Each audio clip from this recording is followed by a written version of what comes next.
GST কাউন্সিলৰ meeting হৈ গ'ল, state of forest report ওলাল, নেশ্যনেল মেৰিটাইম মিউজিয়ামৰ নিউজ ওলাইছে, প্ৰসিদ্ধ গায়ক সূৰ্য দাসৰ দেশৱসান হ'ল। এনেকুৱা অন্যান্য নিউজ লৈ আজি মই হিৰণ্য মাধৱ শইকীয়া আপোনালোকৰ আগত উপস্থিত নিউজ এনালাইচিছ ফৰ কম্পিটিটিভ এক্সামৰ কাৰণে। চ' লেট আছ বিগিন। ৰাজস্থানত GST কাউন্সিলৰ 55th মিটিং হৈ গ'ল। ইম্পৰ্টেণ্ট নোট কৰিবলগীয়া কথা এইটো যে insurance premium life and health দুইটাৰ ক্ষেত্ৰত নিউজত আছিল যে GST মানে GST that is levied সেইটো কমাব, but there was nothing on those lines taken. Then এটা ইম্পৰ্টেণ্ট ডিচিশ্যন আছিল আমাৰ যিবিলাক লং range surface to air missiles আছে, LRSAM বুলি কয়। এক্সাম্পলছ হয়তো প্ৰিলিমিনাৰী পৰীক্ষাত আপোনালোকে আহিব পাৰে, যেনেকৈ ইজৰাইলৰ পৰা লোৱা আমি বাৰাক 8 মিছাইল আছে। তাৰপিছত ৰিচেণ্টলি নিউজত আছিলে ইণ্ডিয়াই ডেভেলপ কৰি আছে প্ৰজেক্ট কুশ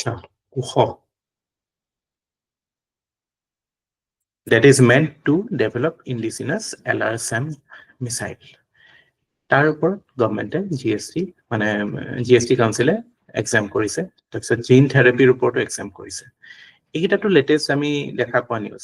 ইয়াৰ বেকগ্ৰাউণ্ডৰ ওপৰত ইনফৰমেশ্যনখিনিতো বহুত ইম্পৰ্টেণ্ট হয় যে GST ৰিলেটেড কনষ্টিটিউচনেল প্ৰভিজনছ কি 279A যিটো আমাক GST কাউন্সিল দিলে, তাৰ আগতে 101st amendment act of the constitution যি এমেণ্ডমেণ্টে আমাক GST বুলি এটা টেক্স দিলে।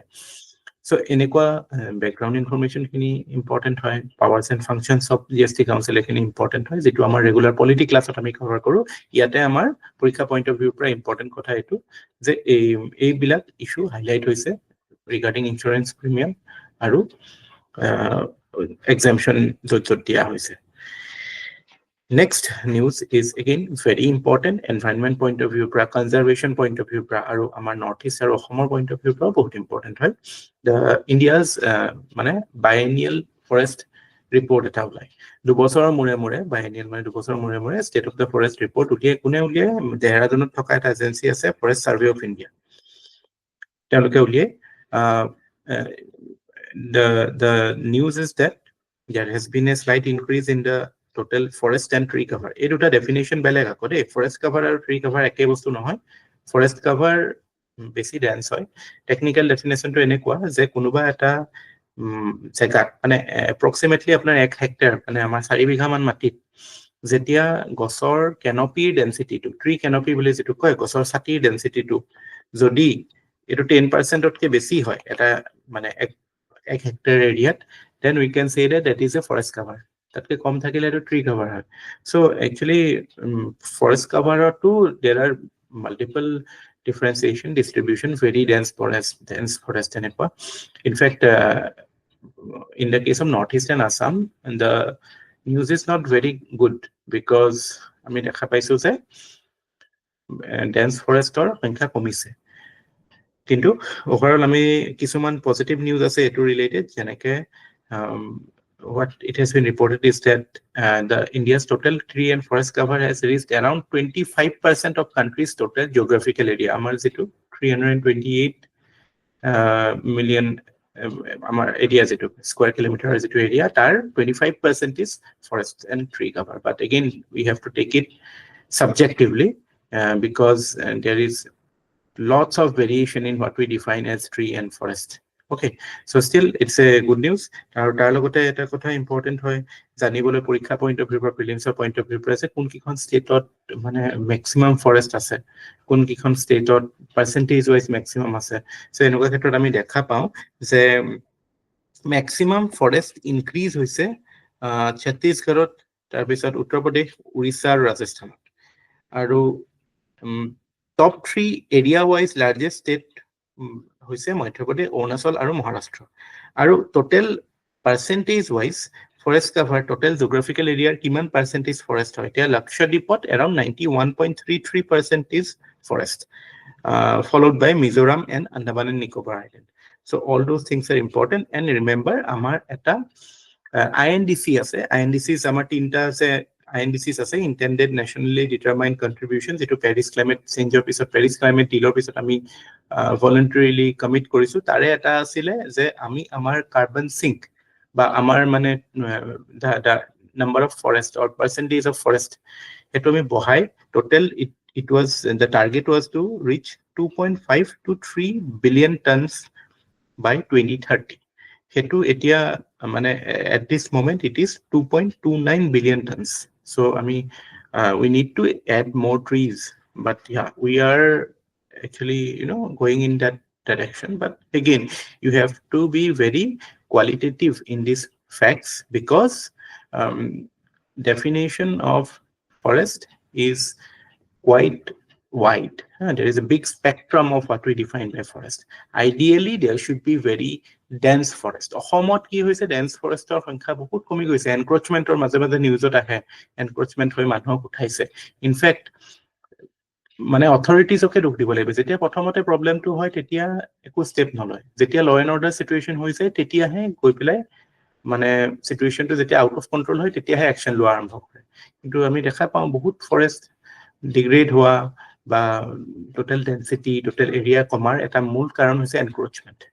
চ' সেইটো ফালৰ পৰাও ইম্পৰ্টেণ্ট হয়, ল এণ্ড অৰ্ডাৰ ফালৰ পৰাও ইম্পৰ্টেণ্ট হৈছে এইটো নিউজ, আৰু এনভাইৰনমেণ্ট ফালৰ পৰা ইম্পৰ্টেণ্ট হয়। নেক্সট আহি গ'ল নেশ্যনেল মেৰিটাইম হেৰিটেজ কমপ্লেক্স। ক'ত আছে? লোথালত। লোথালত বনি আছে। এইটো ৱৰ্ল্ডৰ আটাইতকৈ লাৰ্জেষ্ট মেৰিটাইম মিউজিয়াম হ'বলৈ গৈ আছে। লোথাল কি হয় আমি ক'ৰ পৰা জানো? আমি যেতিয়া এনচিয়েণ্ট হিষ্ট্ৰীত পঢ়ো, ইণ্ডাছ ভেলী চিভিলাইজেশ্যন, তাতে আমি পাওঁ লোথাল আৰ্টিফিচিয়েল ডকয়াৰ্ড আছিলে। প্ৰথম মানে তাতে শ্বিপ ডক কৰিছিলে। চ' সেইটোৱে বহুত বস্তু সিগনিফাই কৰে যে India was a centre of trade and commerce in ancient India. So' সেইটো ফালৰ পৰা বহুত ইম্পৰ্টেণ্ট হয় to revive those things and and we should attain the heights that we reached in ancient times again in the modern times. So it's a very important development. পৰীক্ষাত সুধিব পাৰে ক'ত হৈ আছে নেশ্যনেল মেৰিটাইম হেৰিটেজ কমপ্লেক্স, বা লোথালৰ ওপৰতে independently question আহিব পাৰে। Very significant Harappan site. This news is important. কণ্ঠশিল্পী সূৰ্য Das, he expired. So 1980s তেওঁৰ কিছুমান ফেমাছ গান আছিলে, হয়তো আপোনালোকৰ মেটচ দ্য ফলোয়িং আহিব পাৰে, তেওঁৰ কোনটো গান তেওঁৰ গোৱা হয় নহয়। চ' এনেকুৱা দুই এটা আপোনালোকে চাব লাগিব। তেওঁ লিখা পয়েট্ৰি বুকছো আছিল। These things are important because APSC generally there is a tendency to ask about important personalities, and he is one of the important music personalities in the sphere of music in the last century. Then A2 more news disu because this actually is an example ki hor je faulty implementation of government policy. So there is this mission called Jal Jeevan Mission. I hope you are all familiar that every rural household will be connected with a tap water connection.